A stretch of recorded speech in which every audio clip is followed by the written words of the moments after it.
Área temática: Educação e Família. O árduo caminho rumo à liberdade. Pergunte ao jovem o que é liberdade. Sem pestanejar, em geral ele dirá que ser livre é fazer o que quiser, quando e como quiser. Simples, não parece? Entretanto, esse conceito de liberdade provoca situações bem complexas, tais como desacato, desrespeito, inconveniência e indisciplina inconsequente. Mas de onde eles tiram essa ideia? Provavelmente uma das causas é o fato de que na adolescência e na infância sempre há um adulto, pais e professores principalmente, dando ordens a eles. Faça isso, não faça tal coisa. Na visão da moçada, é pura restrição de liberdade. A tutela dos pais, ainda que ofereça certo conforto e segurança, boa parte das vezes colide frontalmente com os interesses egoístas, impulsivos e de puro desfrute da vida que eles têm nessa fase. E a ideia de que os adultos dão essas ordens pelo bem deles provoca apenas uma bela torcida de nariz. Mas há outra questão importante que contribui muito para o cultivo dessa noção de liberdade: a própria atuação dos pais e dos professores na educação que praticam, ou melhor dizendo, que não praticam. Liberdade é, de fato, um fardo pesado que se carrega, porque ser livre significa escolher, decidir ir por um ou por outro caminho, etc. E uma pessoa, ao realizar suas escolhas e agir de acordo com elas, precisa responder pelos seus atos, precisa assumir a responsabilidade pelo que fez ou pelo que não fez e, principalmente, precisa arcar com algumas consequências imprevistas e indesejadas da atitude tomada. Ocorre que esse árduo caminho rumo à independência, à autonomia, à consciência de si, à maturidade, à liberdade necessária e possível, enfim, não se aprende sozinho.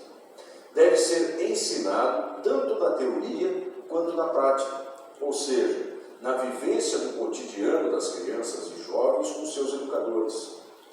E o que temos feito com os mais novos?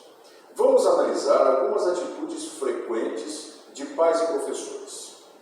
Crianças querem, e o querer delas leva fatalmente à ação quando e se não são contidas a tempo pelos adultos. Fato comum na vida de crianças pequenas que frequentam a escola é chegar em casa com algum objeto que não lhes pertence. Um lápis de cor, ou um enfeite de cabelo, ou uma figurinha podem aparecer em sua bolsa.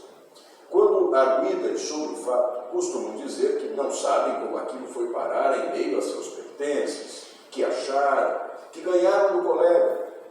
Os pais, em geral, até consideram a possibilidade de o objeto ter sido intencionalmente pego. E como reagem? Alguns fazem de conta que acreditam no que o filho diz e deixam as coisas ficarem assim mesmo. Outros, mais preocupados com a formação do filho, conversam com os professores e fazem com que o objeto que a criança trouxe para casa volte à escola, mas sem envolver o filho na situação. São poucos os que fazem o próprio filho devolver e, publicamente, pedir desculpas por ter tomado como seu algo que não o era.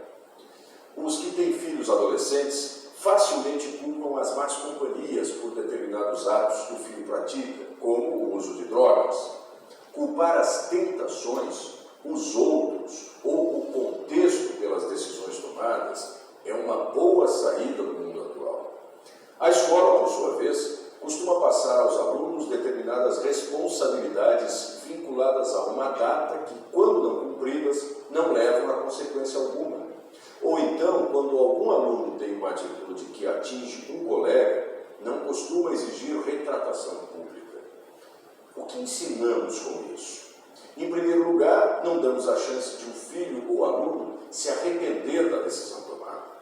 Em segundo, não apontamos a responsabilidade que tem em assumir as consequências do que faz. Isso tudo porque não queremos expor os mais novos. Ora, desse modo, tudo o que temos conseguido é deixá-los abandonados à mercê de uma vida aprisionada, o contrário de livre, aos impulsos imediatos e à solidão de quem não considera a relação